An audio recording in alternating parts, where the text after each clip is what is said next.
Good morning from Florida, United States. And actually, in here is almost about, excuse me, 10 o'clock in the morning.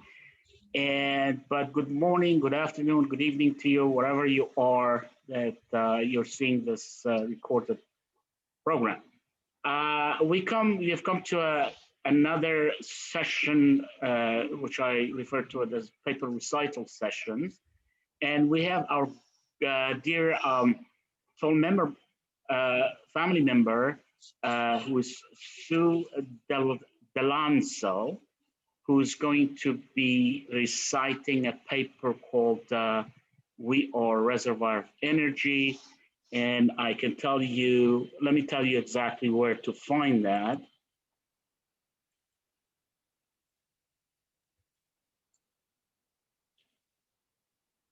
Why does it always give me a problem when, okay, here we go. So basically, you're going to find the papers on two different places. Almost all of them, at least the later papers than 2000, I would say 14, they are on WordPress.com. Okay, and I have 5 blogs in there that under different, but I only use them as basically an archival system. I don't use it as a blog the way it is.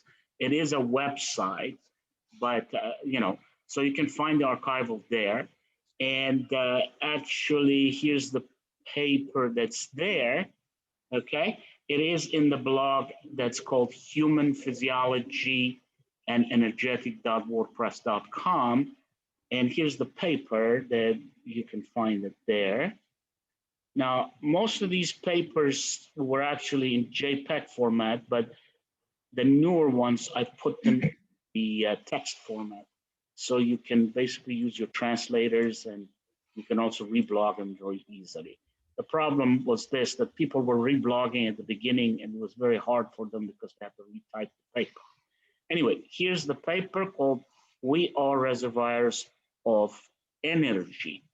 And if you go, for example, to that site, once you click on that paper, and let me go back to it again, you see on top, you're going to see a menu that will tell you paper on different topics, on ascension, genetics, energetics, karma, well, et cetera, et cetera. So if you click on those, you will find the list of papers. So now if I click on papers on energetics, I will find this, and I'm not going to redo it, but you will find this. And here are the list of papers that are mentioned here. This list is growing tremendously by leaps and bounds. Actually, I have about 200 papers that I need to finish and post. But you'll find a few hundred papers all together in all the different sites, okay? So this is one way to do it. The other way is to go to academia.com. Now, on academia.com, I started doing this in about a year ago. So you will probably find, actually, you find 132 papers. It tells you in there, okay? And this is the paper in here. You have to scroll down, or you can search by title. But if you search by title, you might have a problem because you may put papers by other scholars. This is an area that usually university professors put their papers on, or academicians. That's why it's called academia.edu. But anyway, the easiest thing is that there are 132, and if you just scroll down, you will find that, let me see, it would be like this. If you go to independent.academia.edu, Mohsen Paul Sarfarazi / Mohsen Paul Sarfarazi, it will put you to this thing. And if you go, the papers are all there, and you can click on it. And if you go down in here, somewhere in here, you're going to find that paper, which we said is We Are All Reservoirs of Energy. And that's the paper that Sue today is going to recite for us. And I'm pretty sure she has some good questions that we're going to discuss. I'll be sitting here listening to her. And when the questions arise, I'll be more than happy to interject and answer. Now, I did want to tell you this again, at the risk of redundancy or repeating myself. For those of you who watch all these, programs, I've mentioned that in some of them, or a bunch of them. As we go along, I do the same. And that is, this is a program that we actually devised because people don't like to read. That's number one. Okay, so it actually encourages people to read, number one. And it also encourages people to, get a chance to interact with me and ask direct questions. It was quite overwhelming to answer all questions on the Facebook, because texting, all that stuff, and I used to make slides out of that so everybody else could see. This is a more direct approach. And also we get to know each other, and then you get to know each other better. You meet the person, you know what I'm saying? And from that point of view. Now, I do want to thank Sue and all the participants in this program, because most importantly, other than, a way of, self-interest to get the questions answered and to face, directly with me and all that stuff, but they are really, really doing a great service to humanity, because there are people who are dyslexic, they can't really read. And I've had many people writing to me or saying that, they can read, they want to read, but they can't read. Some people can read because of the, they use phones and not computer, they don't have a big screen to use. And, and some people have low eye vision and vision. So they have also, mentioned that and expressed concern. So I think this will resolve the problem. And the person who's doing it, in this particular is our friend Sue Dellanzo, I'm sorry. By the way, that must be Italian. We'll see.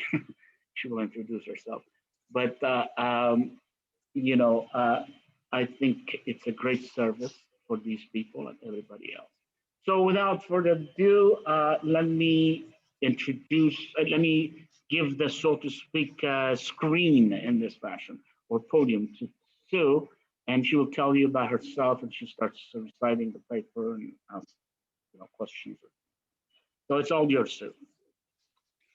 Thank you for that, and hello everybody around the world. I'm very grateful for the opportunity to help humanity. I'm presently based in the UK, having lived in various countries worldwide. I specialize in human behavior, consciousness, and a lot of things that Mohsen Paul Sarfarazi is discussing here. So let's get started with his paper, We Are All Reservoirs of Energy. Those who are on the path to ascension nowadays probably find the urge to often go within and explore the deeper side of their consciousness. The light of consciousness has accelerated, at the same time giving rise to acceleration of time that is commensurate with upshift of planetary and personal natural frequency of consciousness vibration. There is now a tendency for transfiguration, translocation, eventually leading to transmigration of our consciousness to the higher dimensions with the intermediary visitations of the 0 point field. It is clear that there is now an outpour of cosmic light of consciousness from the 5th harmonic universe, the 7 higher heavens, and the cosmic divine rays emanating from the Trinity of the Godhead that include the Emerald Order, the Amethyst Order, and the Gold Order, containing the highly potent plasmic light of Aurora that is purposed to re-encrypt our damaged and reversed morphogenetic system, as well as clearing and cleansing our bioenergetic system of the alien, AI genetic implants and mutations caused by the black goo, as well as the miasma contaminating our consciousness field that epitomizes a byproduct exhaust effect of the negative aliens' AI machinery. It is clear that many windows have opened to the higher dimensions of consciousness, and that there are countless benevolent light beings who currently have an active presence in the consciousness field of Earth, trying to help with the process of Earth humanity ascension, including having readily access to one's future selves and the higher self. These spiritual identities currently are striving to guide humanity to awaken from their amnesia traditionally imposed by the negative aliens, as well as providing humanity with spiritual guidance towards attaining a higher expanded consciousness. And if you are among the spiritual educators who strive to awaken and spiritually enlighten the public, especially by trying to relay such divine messages to the public, especially via producing tutorials and written materials for the public, no doubt you would be indulging in such higher dimensional discourse and communications, leading to aspired publications for your fellow human beings. As a result, you often find your energies highly focused on such pure high consciousness sojourns that epitomize visiting higher dimensional space-times. And for those of you who spend a great deal of time in spiritual meditation, you will find yourself in a similar situation of expending a considerable amount of your energies converted to pure free flow, with your quanta of energy spinning at increased velocity or acceleration to visit such higher dimensional planes. And if you are doing this for an extended time, you may find that you will put your bodies in a more deprived, congealed energetic state due to its conversion to free flow energies of potent, high frequency consciousness. As a result, as you return back to synchronize your congealed physical and free flow consciousness energetic, you may experience a new form of ascension symptom pertinent to feeling ungrounded. This paper discusses such new uncompromising energetic state and how to go about it to synchronize your physical and spiritual energies. Finally, a simple exercise is suggested for sharpening your skills, acting on everything from the 0 point field that serves to add to your tranquility, calmness, seeing pixels of reality with clarity as to experience your consciousness embodiment and life from a point of neutrality, non-judgmentally, acumen and utter intelligence. Introduction. The cosmos is comprised of only energy. There is nothing but energy. The term cosmos describes the body of the prime creator. And the prime creator represents the God source, which is composed of crystalline, coherent, intelligible form of energy referred to as consciousness.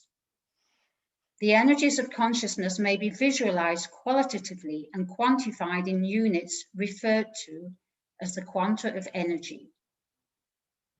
And we epitomize a self-similar fractalized form or a portion of the God source's energy. The term energy refers to the potential kinetic capability of the source to do work. And the most fundamental work has been referred to as creation. The kinetics of the source is akin to its potential relevant to sequential spinning clockwise, counterclockwise about its singular self, a phenomenon referred to as torsional vibration. Accordingly, the God source fundamentally represents a gigantic wave of energy, torsionally vibrating in time, a phenomenon that describes the very act of spinning of the quanta of energy. Such a wave of seemingly infinite nature is comprised of an infinite frequency and zero wavelength. However, upon explosion-implosion about itself, what is often described as the now moment breaks down to give rise to the dawn of time, with the quanta of energy being disseminated onto what is initially void, sequentially torsionally vibrating, spiraling back and forth, or up and down, about a certain axis referred to as the axis of time. Thus, time is locally, at the quantum level, bidirectional, having to do with the spiraling out and spiraling in of the quanta of energy that is associated with the acts of explosion and implosion, respectively. The explosion-implosion quality of creation describes the fundamental principle of dualism of creation that states everything and every event must be created and proceed in a conjugate manner, with one mirroring the action of the other, with respect to the bidirectional nature of time, effectuating balance and order in the cosmos. And the most fundamental law governing energy is the law of conservation of energy, that states energy cannot be destroyed, but only converted from one form to another. When restated, this simply asserts what expands away from the source must inevitably contract back to the source. This ensures the conservation of energy emanated from the central source at all times. Thus, energy and everything it creates is inevitably governed by the act of torsional vibration, sequentially spinning back and forth, spiraling out and in about its axis of time, about the central God source. This essentially gives rise to a breathing in, breathing out process that epitomizes the very concept of life. Thus, the phenomenon of life is synonymous with sentient torsional vibration. In this respect, the vernacular of sentience refers to the ability to sense the progression of time, and in extreme cases of higher consciousness vibration, can lead to manipulation of time, as is the case with so-called time travel. That is the innate capability of a higher consciousness sentient being.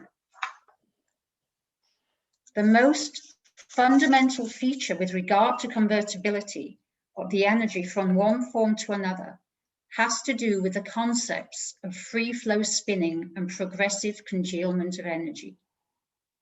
Accordingly, energy is fundamentally of free flow spinning nature that upon dissemination and projection onto what is initially void becomes progressively congealed by a way of diminishing its quanta of energy. This is what the author has articulated by a way of introducing the concept of propinquity that essentially indicates that consciousness energy weakens as its quanta expand away from the central source. Accordingly, at certain characteristic discrete intervals, the quanta of energy congeal as to form the constitutive fabrics of certain space-time dimensions, with the concept of space epitomizing congealed quantum spinning, parenthesis time, that essentially converts the void into what is commonly perceived as space. And these space-times that may be visualized as nested spherical contours in a way of fitting inside one another, akin to the Matryoshka Russian dolls, excuse me, or energetically as holograms within holograms, have characteristic curvatures that are commensurate with the velocity of quantum spin of their fabrics, also referred to as threshold frequencies. And as a form of embodied consciousness, we commonly anchor our free-flow spinning quanta of consciousness energy on these fabrics of space-times, and in particular onto our bodies, a process that is referred to as incarnation. And the very concept of constitutive behavior, as may be pertinent to engaging in lower frequential energetic state, such as consciousness embodiment or incarnation, is governed by a cosmological law that the author has articulated as the cosmological law of consciousness constitution interaction, which simply states constitution retards consciousness. Accordingly, our quanta of energy exists as a combination of predominantly free-flowing consciousness and a portion that is congealed to synchronize with our consciousness embodiment, resonating with its natural frequency of vibration. And as we engage in consciousness intellectual mental sojourns or resort to physical energy expenditure, our quantity of energy converts back and forth excuse me, between free flow spinning state and congealment to be commensurate with our requisite energies for physical activities and vice versa. Thus, too much indulgence in meditative and consciousness activities that may be pertinent to transfiguration, translocation, transmigration sojourns to higher dimensions is synonymous with the draining the body of its congealed constitutive physical energies, which may result in temporary atrophic and vestigial bodily energetic endeavors. Just one moment, please.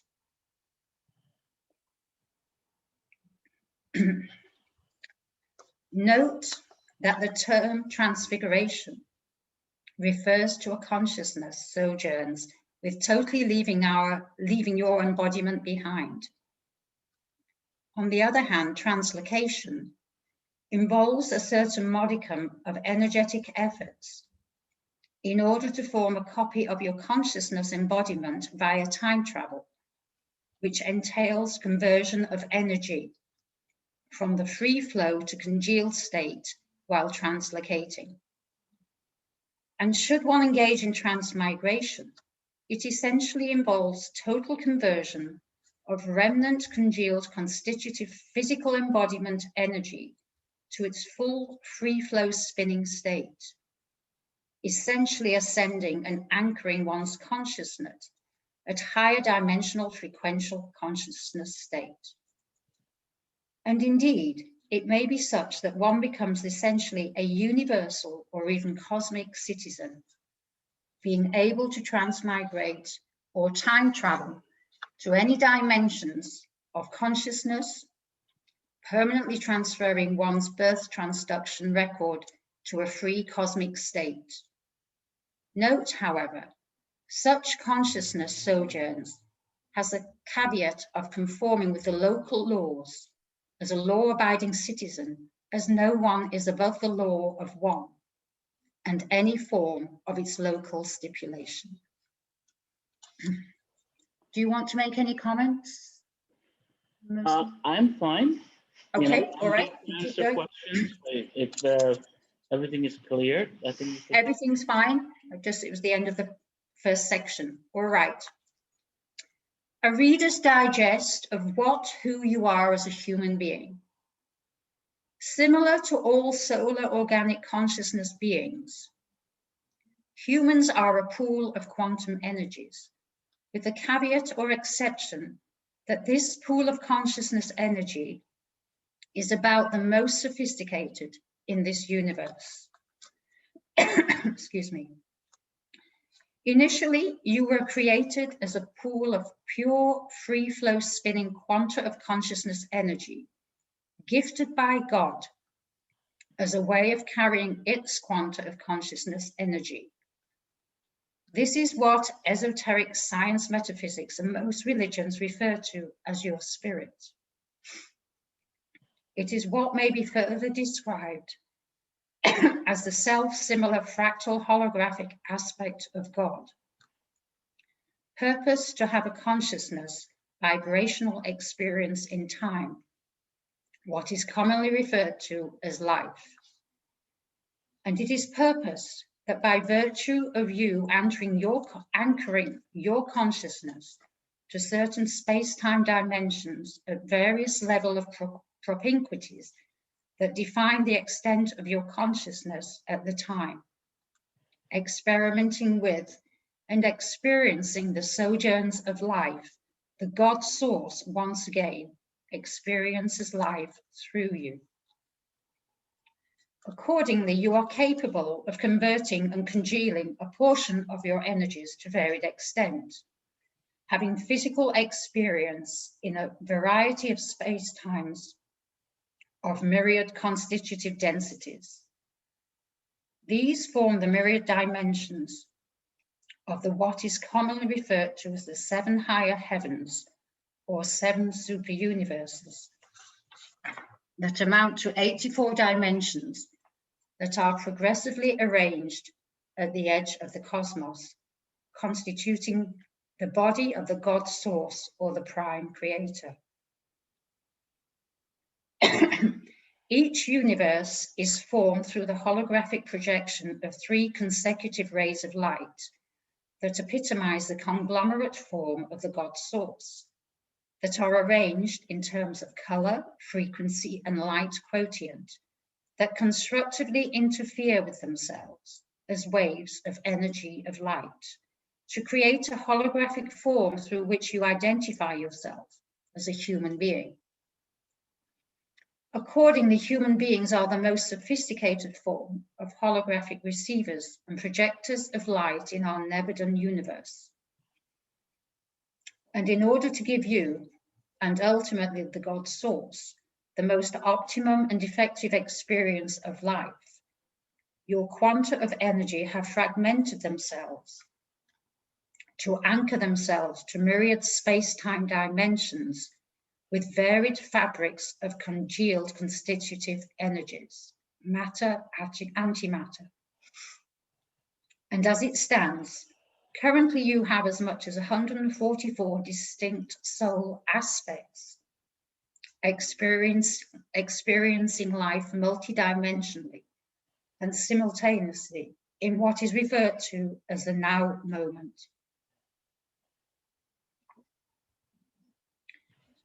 Could I make a point there, please? Is that saying we live in a multidimensional universe with simultaneous parallel lives? Yes, indeed. Basically, what happens is that, you know, we have gone through different stage of not development, but redesign, so to speak. Okay, and I'm not going to get too much into that, but very briefly, we came in as aquafarians in the 4th harmonic universe, which is 10, 11, 12. And the negative aliens annihilated that. And also the aquafarians became extinct. Then they had to come in as, Absurites, which I've written in other papers, by the way. And they came into the 3rd harmonic universe, which is 7, 8, 9 dimension. There they got a physical body, and then the quantum of energy, which is spinning clockwise, counterclockwise, the 2 sets at the time. So created the conjugate mirrored space-time, is what I referred to.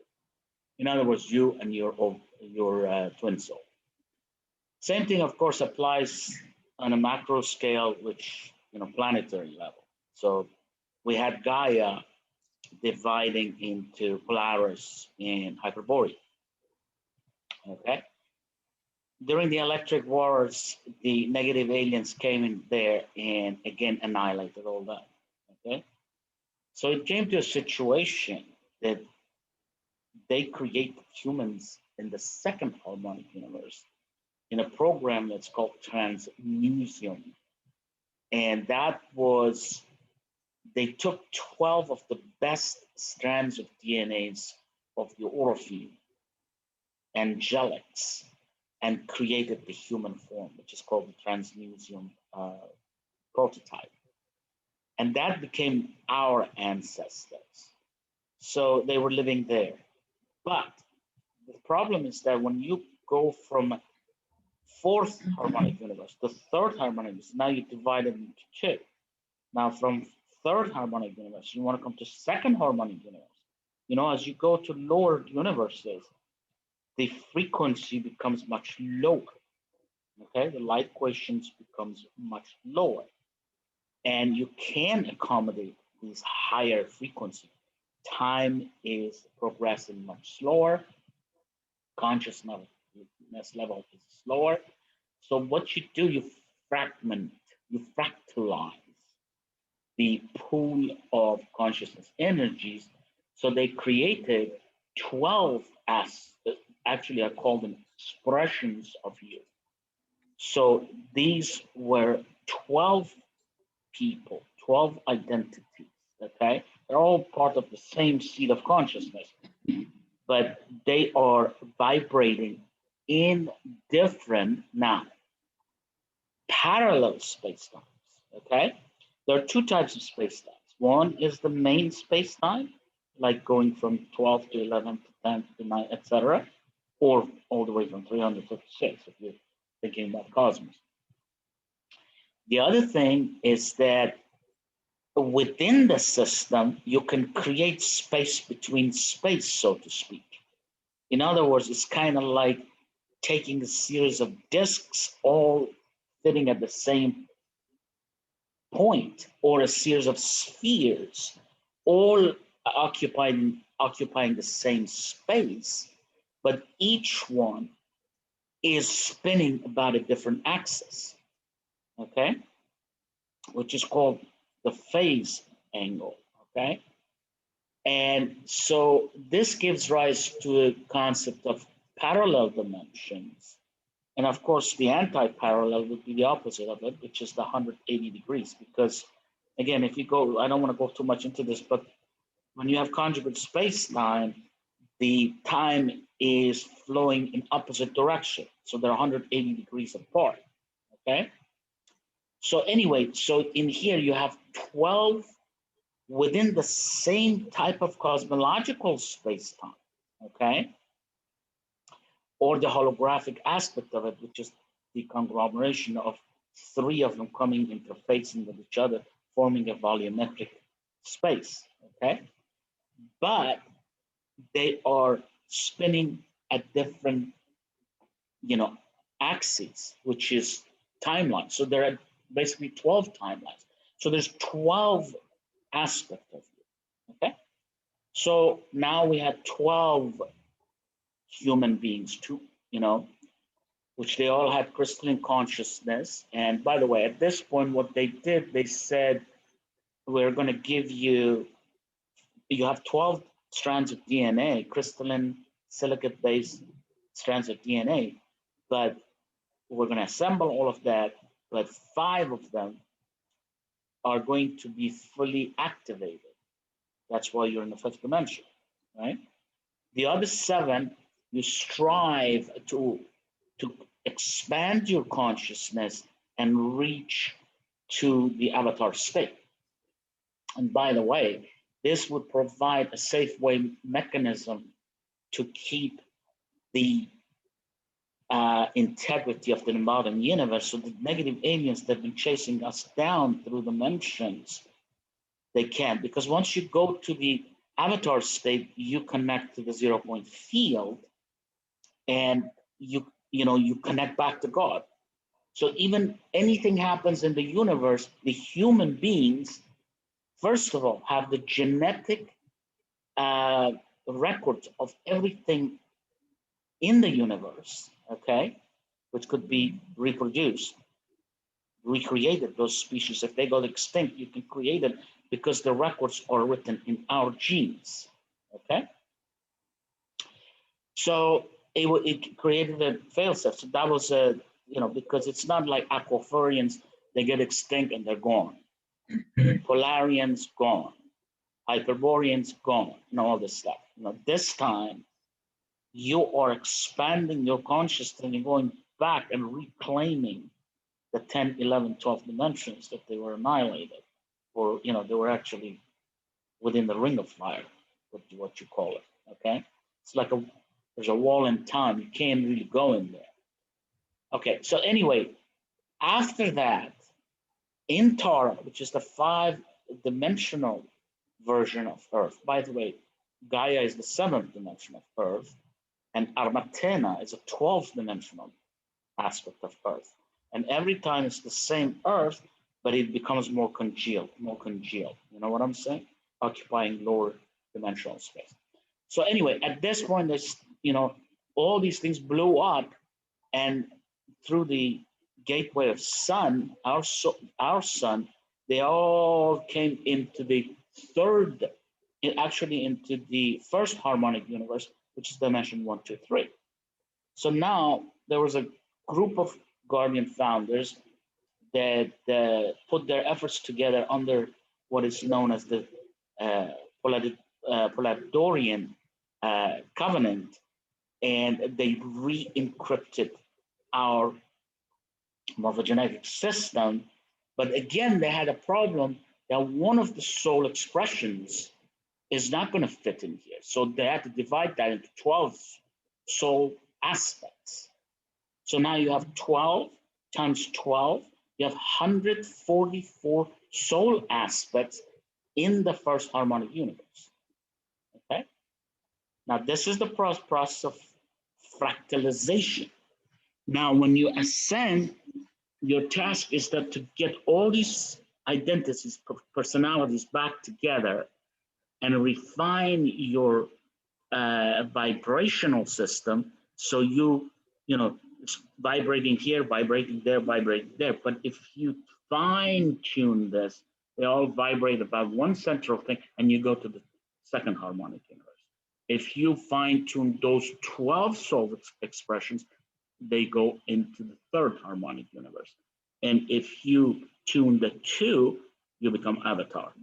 You have direct access to the 0-point field at any time, and then it becomes a condition of no time, basically, and you can live perpetually as that. Okay, so does that answer your question, sir? Perfect, thank you. My pleasure. Okay, I'll continue.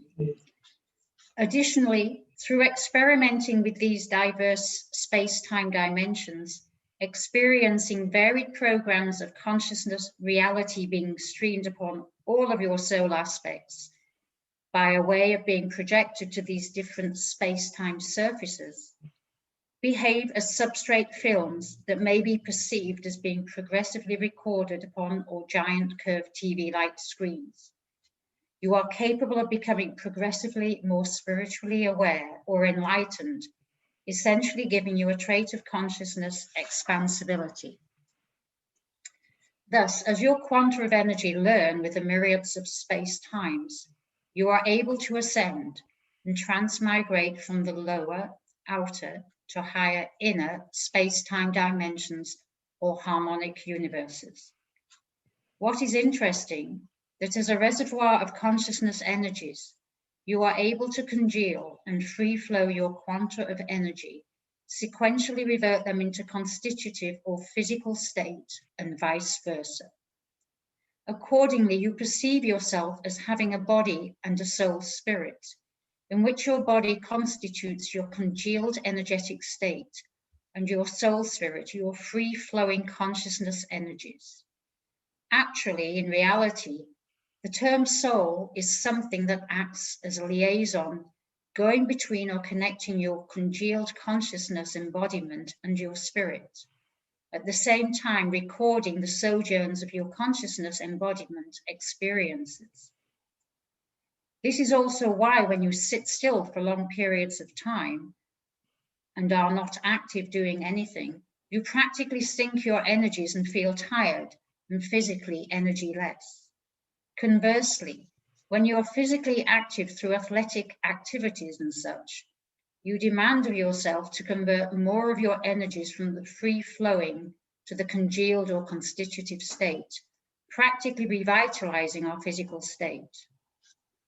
On the other hand, when you engage in so much mental activities via reading or rationalizing and writing, or going into a deep meditative state, upshifting the frequency-like quotient of your consciousness, you effectively manage to revert back to your free-flowing consciousness state, having more propensity for your free quanta of energies to spin faster, more frequency, possibly transfigure, translocate, or even transmigrate your consciousness, soul spirit.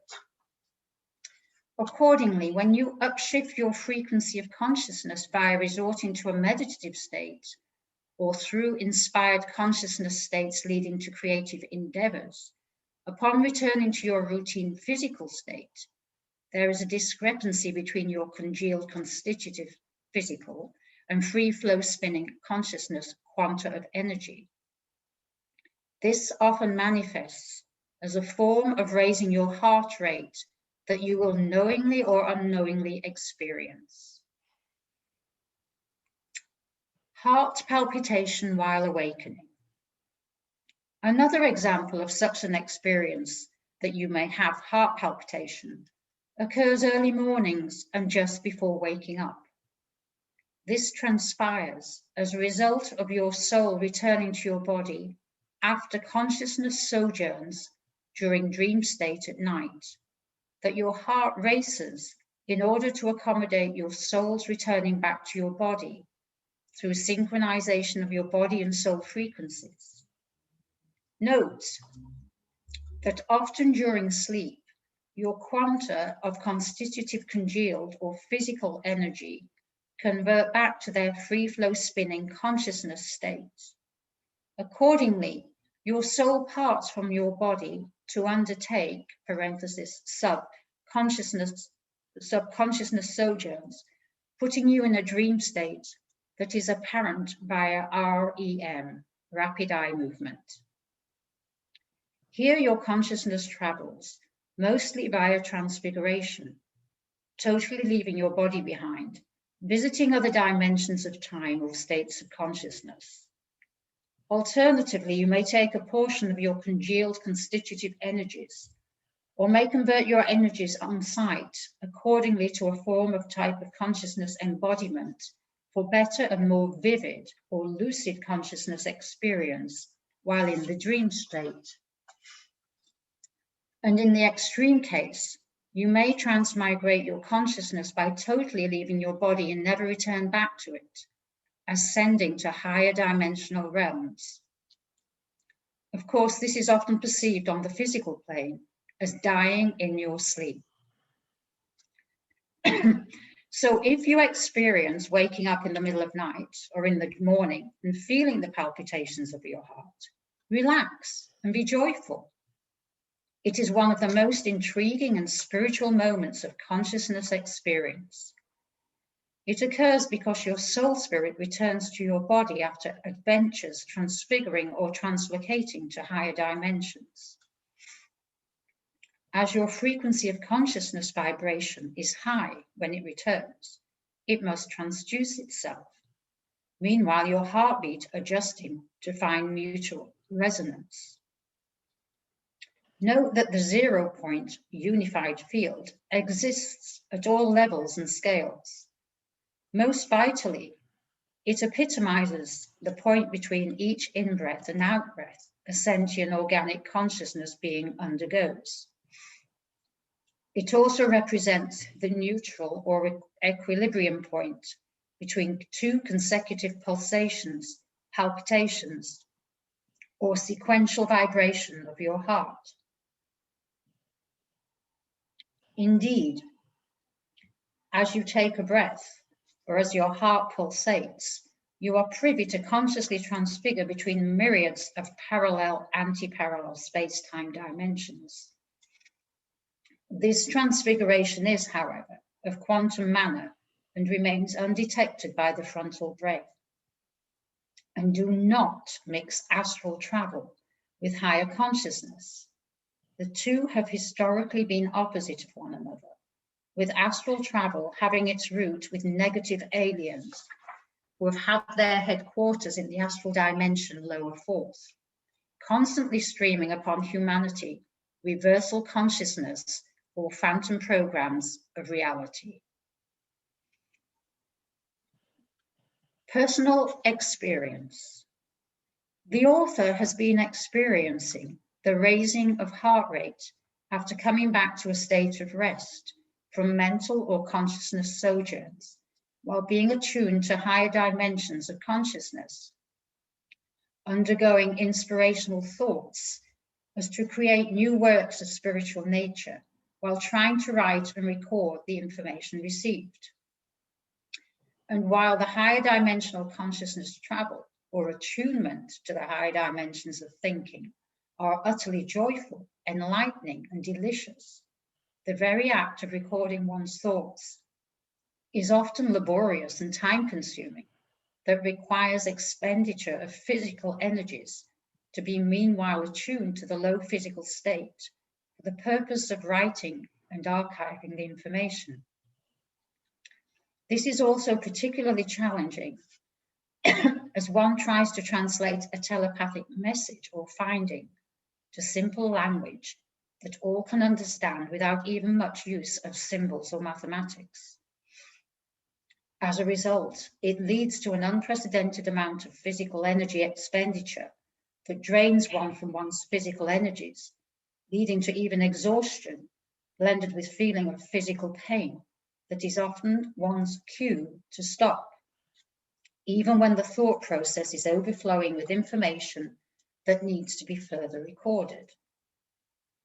And the author has experienced that if he pushes himself to feeling such level of exhaustion, even restlessness, it will lead to complications with the detrimental result of being able to be optimally grounded once again.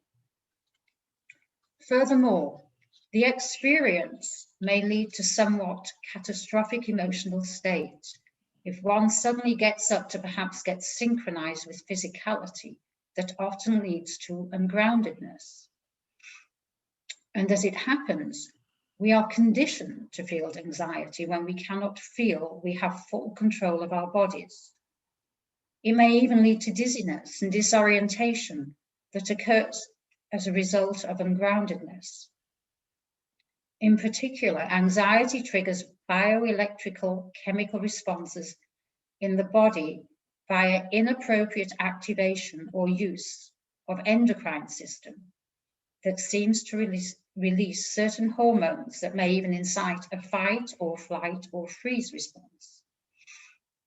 Anxiety constitutes a low frequential form of energy.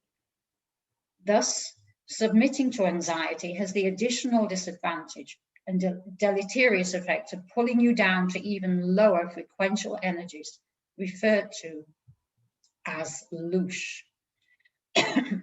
This may lead to the onslaught of parasitic attack by energetic vampires who feed on your louche, causing further detrimental effect, leading to siphoning, harvesting of your energies. This all will cause a more continental divide between your low physical energies and the high frequencies of your consciousness. And as a result of their frequencies being further pulled apart from one another, the process of consciousness embodiment energetic synchronization cannot readily occur, leading to further pain, suffering, and misery that adds to your disorientation and ungrounding. Accordingly, one finds it difficult to take the combination approach of fight and freeze in order to ground oneself, and it may lead to a dreaded response to which you do not ever want to return to. This is a provocative yet contentious side effect of physical consciousness embodiment experience. The author finds it more difficult to ground oneself as one returns from a deep meditative state when sitting and writing as one's soul transmigrates, leaving very little as congealed physical energies to deal with. And when one feels pain effectuated by sitting too long while I am transmigrating, meanwhile multitasking, rationalizing, and typing, I have to be very careful not to get up suddenly or soon to take a break. as the expenditure of physical energies requires conversion of the free flow energies of consciousness, that is a deep superconsciousness state, to congealed constitutive state of physicality. Note that we all epitomize a reservoir of energy, constantly converting energy from its total free flow spinning state of consciousness to congealed constitutive energetic state of physicality.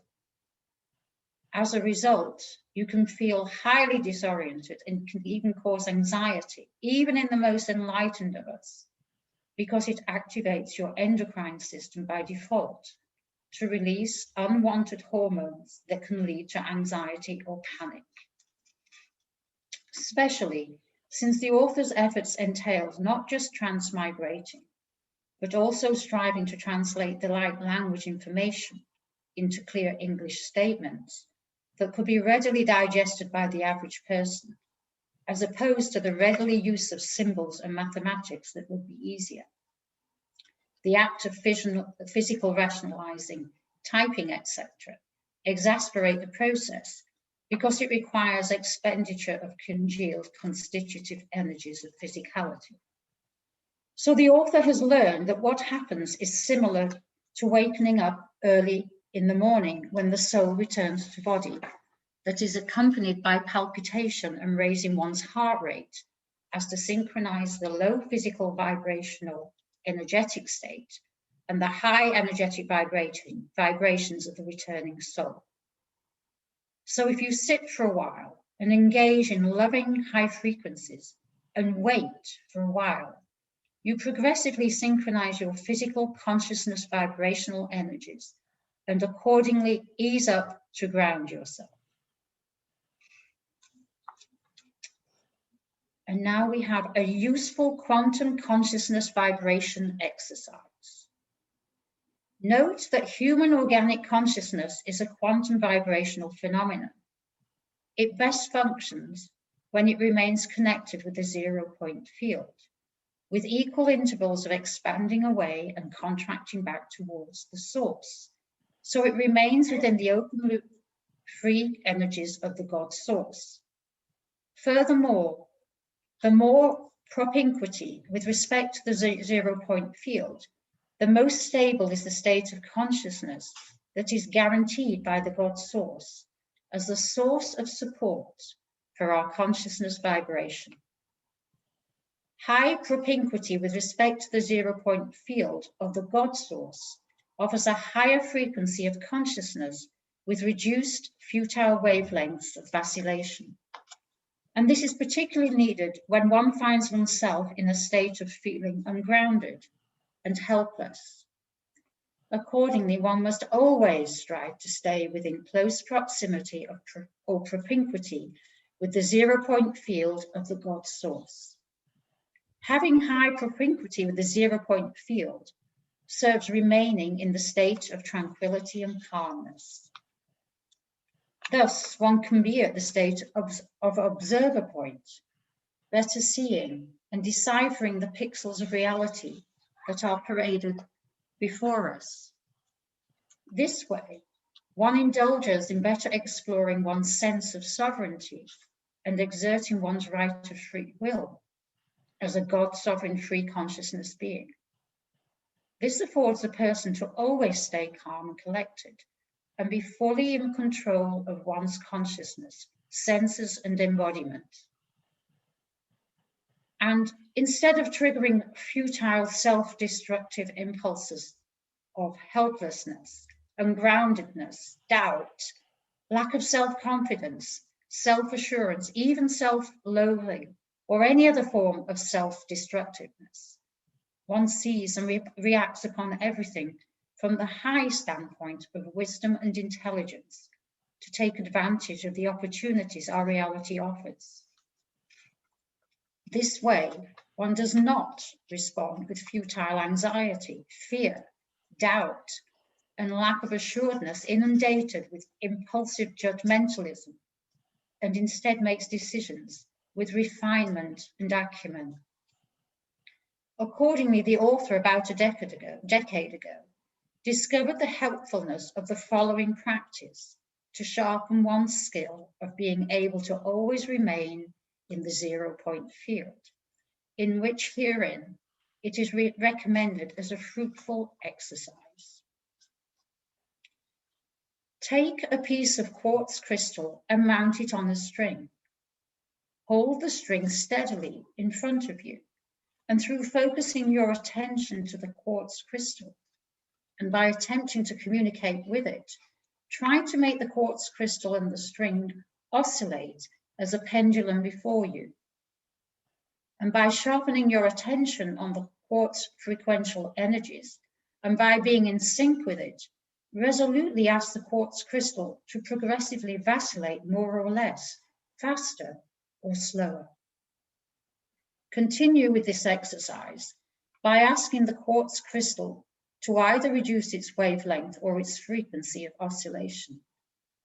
Meanwhile, always pay attention to the central point of equilibrium that resembles the 0 point of your own consciousness vibration. After sufficient number of exercises, you will find that you have become a much more focused person, adding to your skill of being meditative, and by becoming more able to synchronize your thoughts with certain frequencies of actions. It also serves you by practicing calmness and being neutral and acting from a central tranquil point of 0 point energetics. Note that being able to see everything from the point of neutrality and centeredness, or 0 point field, helps you with every aspect of your consciousness vibrational experience, or what you commonly refer to as life. Summary and conclusion. You epitomize a reservoir of energies. It is what defines your consciousness as well as your embodiment. It is what is responsible to move your consciousness reality through time and space. Your quanta of energy come in the form of free flow spinning in time and its congealment to form space. Your energies are in a state of constant flux between free flow spinning in time that describes the nature of your quantum consciousness and its congealment that defines your embodiment and interfaces with your physical reality. This makes you a perpetual converter of energy. When you set your mind on physical endeavors, you naturally congeal a part of your consciousness energy to be utilized to do physical work. And when you venture in intellectual mental engagement, coming more online as of lately to transmigrate your consciousness to higher dimensions, you convert back practically all you have in your reservoir of energies to achieve the latter. Returning back to the state of consciousness embodiment can be quite disorienting due to the significant difference in your frequency of consciousness that exists between your free flow spinning in higher dimensions and your embodiment defies to function in lower dimensions. You experience the same thing after dream state or when your soul is returning to your body. Venturing in consciousness sojourns while visiting higher dimensions requires an upshift in the velocity of quantum spin of your fundamental energetic units or particles, parenthesis, frequency. Returning to lower dimensional embodiment necessitates synchronization and resonance with your physical state. This is often accompanied by raising your heart rate and even experiencing palpitations. The synchronization process of your consciousness with your physical embodiment can be disorienting or even accompanied with anxiety or even frightening. It is of utmost importance that you understand the process and do not panic. After dream state at night, as you are resting in bed, this can be easier to handle as you do not often require an abrupt change in your energetic state from free flow to congealment. If you are in deep meditative state surfing the higher dimensions, it is of paramount importance that you take care of yourself by allowing the synchronization process between your consciousness flow and embodiment occur in a progressive manner, requiring perseverance and staying calm. Anxiety, fear, and in their extreme form, dread, are among the negative aliens' specially purposed and devised self-destructive impulses, imposed as holographic inserts to nefariously distort the human bioenergetic and conscious mechanics functions, leading to severe diminishment of your natural frequency of consciousness vibration, giving rise to reduced consciousness essence referred to as loosh. And loosh is what negative aliens as energetically parasitic vampiric beings thrive upon. The sudden drop in human frequency of consciousness vibration exasperates an already reduced physical energetic status due to well-purposed congealment as to give more propensity for free flow consciousness quanta of energy. The way worry, anxiety, fear, or dread distorts the innate integrity of our consciousness operation is that it triggers extremely low frequency electromagnetic energetic signals similar to EMP blasts that wrongfully puts our bodies into a survival mode by triggering the endocrine system to release inappropriate hormones within the body that puts one in a state in which one feels helpless as to have control over the function of his or her own body. And of course, an already diminished state of physical energetic does not aid the sensation of having adequate control over one's own body. This is also exacerbated through causing a series of AI-generated shadow bodies, including shadow selves, negative forms, and dark bodies perceived as demons to begin homing in order to siphon our precious energies. And in some people, helplessness triggers the feelings of anger and strong resentment that have the similar effect of plunging our natural frequency of consciousness to a low range, also causing the release of loosh. So no matter what sort of adverse sentiment a person is confronted with, it is detrimental to descending one to a state of low frequency of consciousness. Accordingly, it is of utmost importance that one adopts an approach of staying neutral, balanced, and calm, as exemplified by that of the state of 0 point energetic. Excuse me. Being in a neutral state of mind and 0 point energetic serves to remain focused, not expending and wasting much needed and precious energetics in such a volatile moment, to be able to compose oneself, leading to groundedness instead of futile worrying about the integrity of your bodily function or resorting to anger as a result of feeling helpless. Any submission to anxiety can lead to severe changes in your endocrine system that may be of severely disorientating nature and hard to handle. Note that we are bio-electrochemical beings designed to function with an endocrine system that entails sudden rush of hormones to respond to a stimulus. And anxiety is particularly a severe stimulus to release hormones triggering a freeze, fight, or flight response. When your bodily energetic is in a particularly vulnerable state, any sudden move upon return from a consciousness sojourn could be quite discomforting. After a long period of almost atrophic state, there is a tendency not to be able to properly govern the function of your body, particularly when the physical energies are not abundant or readily at your disposal.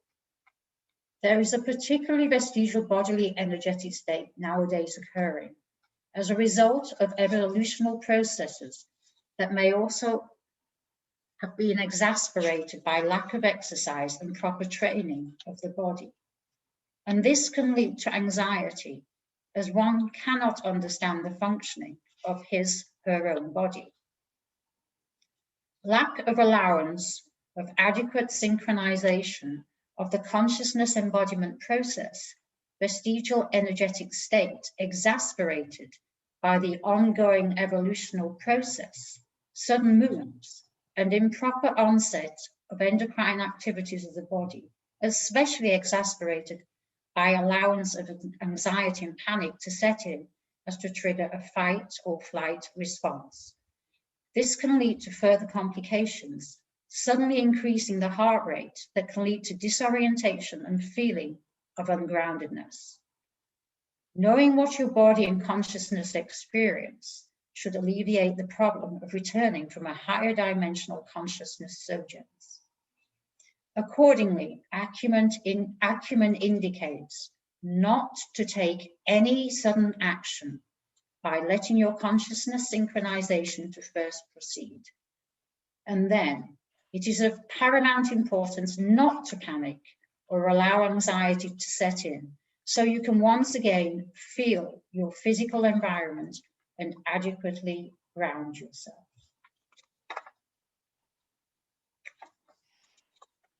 And that's it. Thank you. Thank you very much. That was an excellent recital of the paper. I'm delighted to have had you on the show, and I'm ready if you have any questions. I mean, any discussions you would want. We have we're still in good time comparatively. Okay, just the word we discussed before, the propinquity. Can you elaborate on that for the public, please? Yeah, propinquity is a word that you know, I took from the dictionary, or from you know, dictionary, let's say, okay, and it simply means closeness, okay, but I have used it in a very particular you know, to have a particular connotation that it means closeness to God. All right, we basically have God that occupies the entire cosmos, which I refer to it as prime creator as opposed to God's source. The God source is a term that I reserve for the center of the cosmos, which essentially the heart brain of the prime creator. And it is where we're all directed towards. Any organic, any solar, organic, sentient consciousness being is naturally prone to go back to that. And that is the center of the 0 point field. Okay. Now, God's, you know, they say that God created us in its own image. And it is correct. And in fact, a lot of things in creation, in spiritual science, you can find that right here on the planet. You can find all the examples of these negative aliens in here on the planet, because they have influenced us. And of course, underneath that, the conscious mechanics comes from God. Our creation comes from God. So we can see everything. Anyway, to cut the story short, is that we contract, we expand away from God and contract back. Expand away and contract back.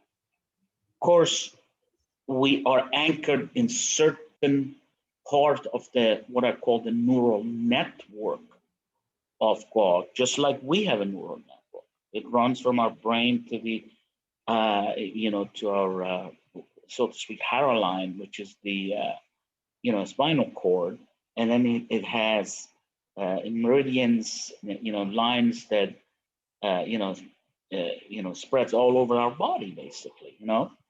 So God has a neural network in that fashion too. And those are basically what I have discussed as, or the space-time dimensional contours, okay?